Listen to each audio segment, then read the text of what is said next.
এখনও অব্যাহত পশ্চিম তীরে ইসরায়েলি সেনা ও দখলদারদের পাশবিক নারকীয়তা। দখলের উদ্দেশ্যে বাড়ানো হয়েছে সেনা উপস্থিতি। কুশরার পাশাপাশি বেশ কিছু এলাকায় চলে আইডিএফের অভিযান। এরই মধ্যে আটক করা হয়েছে উত্তর পশ্চিম নাবলুসের অবরুদ্ধ এক বাড়ির একই পরিবারের 9 সদস্যকে। লুটপাট ও ভাঙচুরও চালায় দখলদাররা। ভয়াবহ এই বর্বরতা নিয়ে এখনও নিশ্চুপ ভূমিকায় তেল আবিব প্রশাসনের। ইসরায়েলিদের নারকীয়তায় জর্জরিত ফিলিস্তিনের দখলকৃত পশ্চিম তীর। গেল 7 দিন ধরে পশ্চিম তীরের কুশরায় দখলদার ও ইসরায়েলি সেনাদের ভয়ে অবরুদ্ধ 3 ফিলিস্তিনি পরিবারের প্রায় 15 সদস্য। আগ্রাসনের মাত্রা বাড়াতে পশ্চিম তীরের নাবলুসে সেনা উপস্থিতি আরও বাড়ানোর নির্দেশ দিয়েছে তেল আবিব।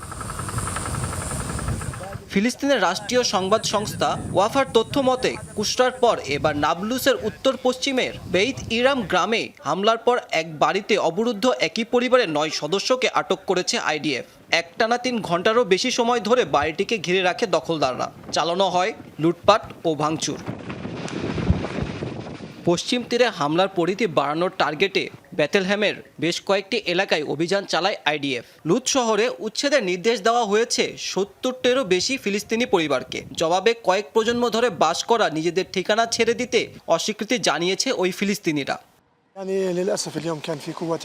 আজ সামরিক বাহিনীর বেশ বড় একটি বহর কুশরায় প্রবেশ করে বাসিন্দাদের চলাফেরা সীমিত করে দেয়। 6টি বাড়ির বাসিন্দাদের উচ্ছেদ করে সেগুলোর নিয়ন্ত্রণ নেয় সেনারা। বাসিন্দাদের সাহায্য করা ও দখলদার ও সেনাদের হটানোর যে সামরিক দাবি করা হচ্ছে তা তারা ইচ্ছা করে মাত্র 10 মিনিটেই করতে পারে, কিন্তু সেনাবাহিনী উল্টো তাদের সহায়তা করে। তাদের মাঝে পারস্পরিক সৌহার্দ্য রয়েছে। কুশরায় অবরুদ্ধ পরিবারের সদস্যরা জানিয়েছেন ওই এলাকায় পুনরায় চালু করা হয়েছে পানি ও বিদ্যুৎ সংযোগ, কিন্তু এখনো নাগালের বাইরে খাবার ও অন্যান্য জরুরি সামগ্রী। আইডিএফ সেনাদের দ্বারা নিষিদ্ধ ঘোষিত ওই এলাকাটি জরুরি সরবরাহ নিয়ে প্রবেশের চেষ্টায় নাকাল হয়ে ফেরত যায় বহু মানবাধিকার কর্মী। ইসরায়েলিদের এমন পাশবিকতায় বিশ্বজুড়ে উঠেছে নিন্দার ঝড়। এমনকি সমালোচনা করছে তেল আবিবের মিত্ররাও, যদিও এ বিষয়ে এখনো নিশ্চুপ ইসরায়েলের সরকার। মাহমুদ সাকিব, যমুনা নিউজ।